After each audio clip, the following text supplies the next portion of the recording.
समाज द्वितीय अध्याय आम प्रथम भाग देखी तो सेठारे कौन ना मनुष्य किपरि केते वर्ष पूर्वे सृष्टि है एवं मनुष्य किपरि पत्थर को तार नित्य व्यवहार्य जिनिस रूपे व्यवहार कला एवं केउ समय को प्रस्तर युग कहा जाए आम जानिचे एहीपरि भावे मनुष्य तार अस्त्र शस्त्र व्यवहार समय को लेकिन प्रस्तर युग को दुई भाग में विभक्त कराई। गोटे हूँ पुरातन प्रस्तर युग एवं आउ गोटे नूतन प्रस्तर युग। तो सही पुरातन प्रस्तर युग कौन ना पुरातन प्रस्तर युग सही समय जिते मनुष्य प्रथम अस्त्र शस्त्र व्यवहार कर शिखला से पत्थर को बा मनुष्यर से हाथ हत्यार व्यवहार को नहीं सही प्रस्तर युग को दुई भाग में विभक्त कराई। गोटे हूँ पुरातन प्रस्तर युग एवं आ गोटे नूतन प्रस्तर युग।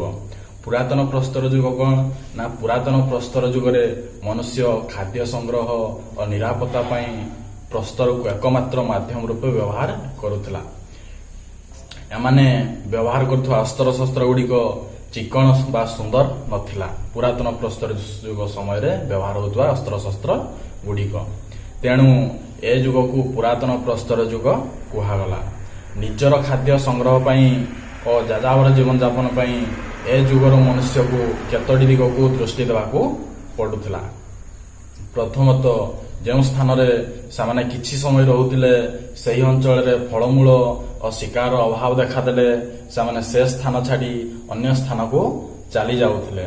द्वितीयतः ऋतु अनुजाई विभिन्न गछरे विभिन्न फूल फल देखाउतला। तेणु ऋतु परिवर्तन अनुसार लोक मैंने ए अंचल से अंचल को स्थान परिवर्तन करुथिले। तृतीय प्रचुर जल उर्वर चारण भूमि जो अंचल नदी कूल मानकरे थिला सही अंचल पशु पक्षी माने अधिक संख्यार देखा जाउथिले। तेणु पशु शिकार करिया पई एमने गोटे नदी कूलरू आ गोटे नदी कूल को चली जाउथिले। ये है आमर पुरातन प्रस्तर युग संपर्क में सम्यक धारणा। तार से पुरातन प्रस्तर युग संपर्क में हाथ हत्यार कौन कौन व्यवहार होता देखा ना से पुरातन प्रस्तर युग समय हाथ हत्यार पंजाब सन नदी उत्तर प्रदेश बिल्ला नदी उपत्यका और दाक्षिणात्य मालभूमि केतेक स्थान से समय हाथ हत्यार पत्थर रु कुराढ़ी कांक और वर्षा आदि आविष्कृत होइछि। एगुड़ी से खेलिबा काटिबा छेचिबा और शिकार करने आदि कार्य व्यवहार करुथिबार अनुमान करा जाए। तो समानक अस्त्र शस्त्र गुड़िक सुंदर और चिकन नथिला सत किंतु यही अस्त्र शस्त्र द्वारा से सहजरे जीवजंतु शिकार कर पारुथिले एवं गछरु बकल काढ़ी पारुथिले एवं पशु मानकर छाल मध्य उतारी पारुथिले। परवर्ती समय एमाने एक शक्त पत्थरर संधान पाइले। यही पत्थर को पिटिबा छेचिबा और घसीबा कार्य से लगाइले। चेन्नईर एक सहर निकटरू वर्तमान सही पुरातन प्रस्तर युगर एक शक्त पत्थर आविष्कृत होइछि। से पुरातन प्रस्तर युग समय लोक मैंने कौन कौन वस्त्र बासगृह व्यवहार करते देखिया ना। ये पुरातन प्रस्तर युगरे मनुष्य खाद्य संग्रह करुला ना खाद्य से पुरातन प्रस्तर युगरे मनुष्य खाद्य पूरापूरी प्रकृति उपरे निर्भर करुला एवं शीत और खरा दाउरू रक्षा पाइबा शरीर को आवृत करि पारु नथिला। कालक्रमे से पशु चमड़ा और गछर बकल को वस्त्र रूपे व्यवहार कर शिखिला एवं जीवजंतु मानक आक्रमण निजक रक्षा करने पहाड़र गछर करड़ कि पहाड़र गुंफारे बा से प्राकृतिक गुंफारे आश्रय नौथिला। तार से पुरातन प्रस्तर युग समय मनुष्य निआर व्यवहार मध्य जानिथिला। ए युगर मनुष्य प्रथमे पत्थर सहित घसी होई निआ बाहरिवार देखिला। सही निआ पत्र और डाल को पड़ी पाउंस करदेवा से लक्ष्य कला।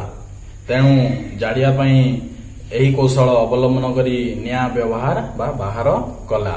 निआर व्यवहार तार जीवन प्रणाली रे पूरापूरी ताकू परिवर्तन आनीदेला। निआ द्वारा निज शरीर को शीत दाउरू रक्षा कर पारला। निआर आलोक साहाय्य निजकू हिंसर जंतु पाखरू रक्षा कर पारला। निआ द्वारा पशु मांस पड़ी खाइला।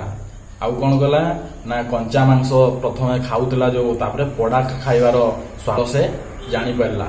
ଦାକ୍ଷିଣାତ୍ୟର କେତେକ ଗୁମ୍ଫାରୁ ଜମିଥିବା ପାଉଁଶରୁ ଅନୁମାନ କରାଯାଏ ଯେ ଏ ଯୁଗର ଲୋକମାନେ ନିଆଁର ବ୍ୟବହାର ଜାଣିଥିଲେ। ତାର ଚିତ୍ରକଳା, ସେହି ସମୟର ଲୋକମାନେ ମଧ୍ୟ ଚିତ୍ରକଳା ସମ୍ପର୍କରେ କିଛି ଜ୍ଞାନ ଥିଲା। ବିଭିନ୍ନ ଗୁମ୍ଫାରୁ ଏ ଯୁଗର ମନୁଷ୍ୟମାନେ ବ୍ୟବହାର କରୁଥିବା ଚିତ୍ରକଳାର ସନ୍ଧାନ ମିଳିଛି। ଫ୍ରାନ୍ସ, ସ୍ପେନ, ଇଟାଲୀ ଆଦିର ବିଭିନ୍ନ ଗୁମ୍ଫା ଓ ପାହାଡ଼ରେ ବିଭିନ୍ନ ପଶୁପକ୍ଷୀ, ବଲ୍ଗା ହରିଣ, ଧାବମାନ ବଣମଇଁଷି ଇତ୍ୟାଦିଙ୍କ ଚିତ୍ର ଅଙ୍କାଯାଇଛି। ଯେମିତି ଆମ ଓଡ଼ିଶାର ମଧ୍ୟ ଗୁଡ଼ହାଣ୍ଡି, ବିକ୍ରମଖୋଲ, ମାଣିକପଡ଼ା, ଜଙ୍ଗିମଠ ଇତ୍ୟାଦି ପାହାଡ଼ରେ ସେହି ସମୟର ଚିତ୍ରକଳା ଦେଖିବା ପାଇଁ ମିଳେ। ସେମିତି ଆମ ଦେଶର କେତେକ ଅଞ୍ଚଳରେ ଆଦିବାସୀମାନେ ମଧ୍ୟ ଏବେ ମଧ୍ୟ ସେହି ପ୍ରକାର ଯାଯାବର ଜୀବନଯାପନ କରୁଛନ୍ତି। ଶିକାର କରି ଖାଉଛନ୍ତି, ଫଳମୂଳ ସଂଗ୍ରହ କରି ଖାଉଛନ୍ତି।